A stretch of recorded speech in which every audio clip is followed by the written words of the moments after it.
Assalamualaikum warahmatullahi wabarakatuh. Perkenalkan kami dari kelompok 6 yang beranggotakan saya sendiri, Nanda Amalia Solehah, dan juga teman saya, Ifah Nur Hasanah, akan mempresentasikan hasil diskusi kami, yaitu tentang pemikiran Islam dan metode studinya. Pada kesempatan kali ini, kami akan menjelaskan mengenai studi Al-Quran dan studi hadis. Studi Al-Quran sendiri terdiri dari studi tafsir, studi living Quran, dan studi manuskrip. Sedangkan studi hadis terdiri dari studi otentisitas, studi pemahaman, dan juga studi living hadis. Yang pertama yaitu studi tafsir. Tafsir itu dilahirkan dan dikembangkan dengan tujuan untuk memperbaiki keadaan umat Islam yang terpuruk, untuk menyesuaikan Islam dengan tuntutan modernitas, dan untuk mengapresiasikan ilmu pengetahuan modern dalam studi dan penafsiran Al-Quran, sehingga hasilnya memiliki validitas yang bisa diterima di kalangan masyarakat ilmiah. Teori tafsir pramodern. Pertama, teori teknis. Teori ini dirumuskan dalam definisi yang menyatakan bahwa tafsir itu adalah kajian mengenai cara melafalkan kata-kata Al-Quran, pengertiannya, ketentuan-ketentuan yang berlaku padanya ketika berdiri sendiri dan ketika berada susunan. Kedua, teori akomodasi.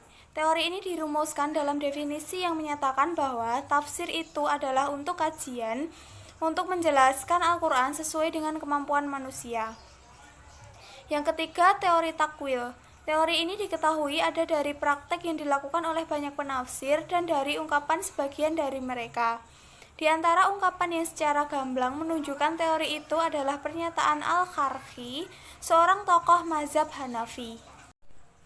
Teori tafsir modern. Pertama, teori fungsional. Dengan paradigma petunjuk Al-Quran yang dikembangkan Abduh dan Rida dalam tafsir Al-Manar, teori ini diketahui dari definisi operasional yang digunakan dalam kitab itu. Kedua, teori literasi yang berparadigma pada kesusasteraan Al-Quran yang dikembangkan oleh Amin Al-Khuli.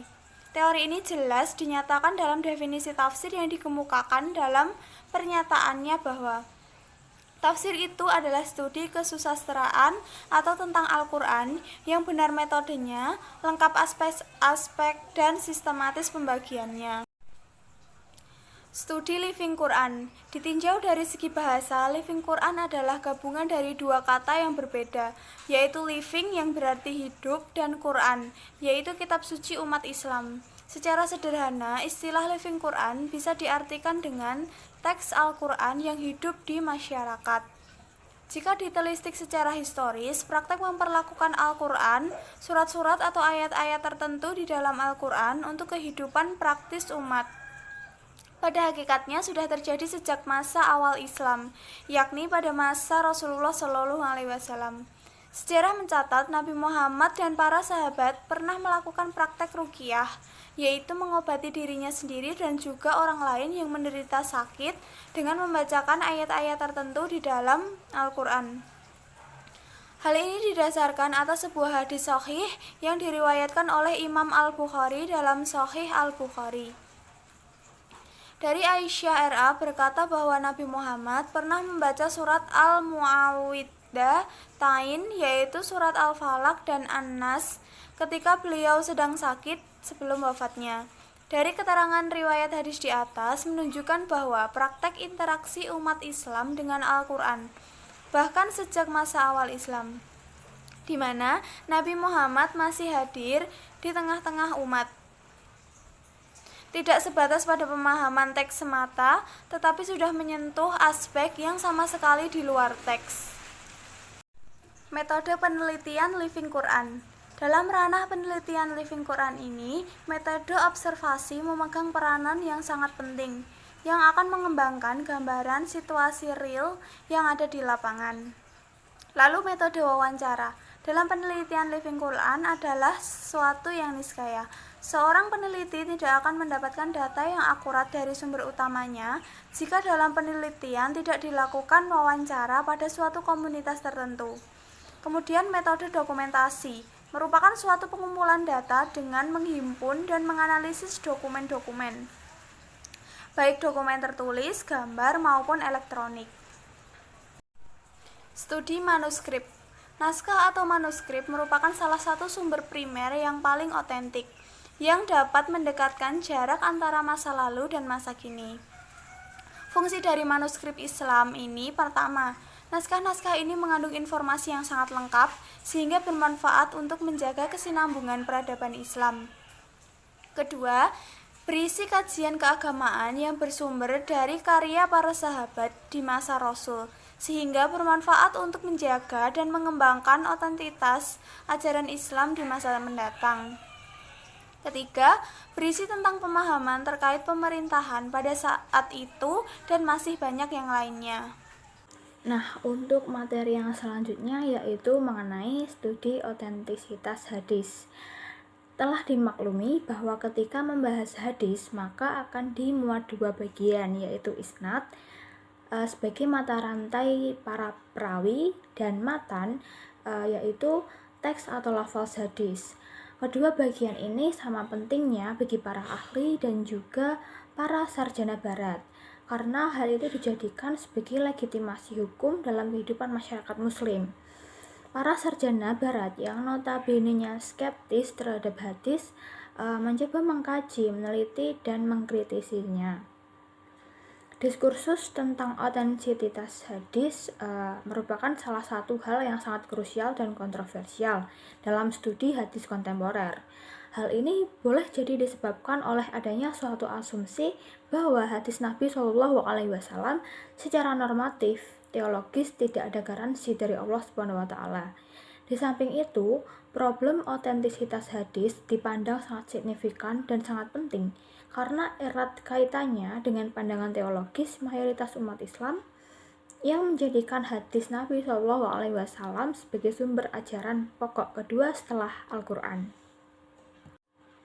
Nah, yang selanjutnya yaitu mengenai studi pemahaman hadis. Metodologi pemahaman hadis dalam buku yang ditulis oleh Arifuddin Ahmad, bahwa metodologi pemahaman diartikan sebagai teknik interpretasi di mana dibagi menjadi interpretasi tekstual, interpretasi konstekstual, dan interpretasi intertekstual. Yang pertama yaitu interpretasi tekstual, adalah pemahaman terhadap matan hadis berdasarkan teksnya semata. Teknik ini cenderung mengabaikan latar belakang peristiwa hadis atau asbab al-wurud. Dasar penggunaan teknik ini adalah setiap ucapan dan perilaku Nabi Shallallahu Alaihi Wasallam tidak terlepas dari konteks kewahyuan, bahwa segala sesuatu yang disandarkan kepada Rasulullah adalah wahyu.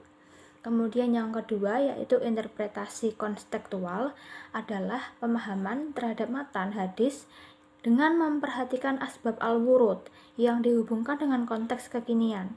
Dasar penggunaan teknik ini adalah Nabi Muhammad Shallallahu Alaihi Wasallam adalah teladan terbaik atau uswatun hasanah. Kemudian yang terakhir yaitu interpretasi intertekstual, adalah pemahaman terhadap matan hadis dengan memperhatikan sistematika matan hadis yang bersangkutan atau hadis lain yang semakna atau ayat-ayat Al-Quran yang terkait. Dasar penggunaan teknik ini adalah penegasan bahwa hadis Nabi adalah perilaku terhadap Nabi yang merupakan satu kesatuan dengan hadis lain atau ayat-ayat Al-Quran. Yang selanjutnya yaitu mengenai studi living hadis. Secara kesejarahan sebenarnya ia telah eksis. Misalnya pada tradisi Madinah, ia menjadi living sunnah. Lalu ketika sunnah diverbalisasi, maka menjadi living hadis. Tentu saja asumsi ini bersamaan dengan anggapan bahwa cakupan hadis di sini lebih luas daripada sunnah yang secara literal bermakna habitual practice. Pemahaman ini adalah salah satu bentuk konsekuensi dari perjumpaan teks normatif yaitu hadis dengan realitas ruang waktu dan lokal.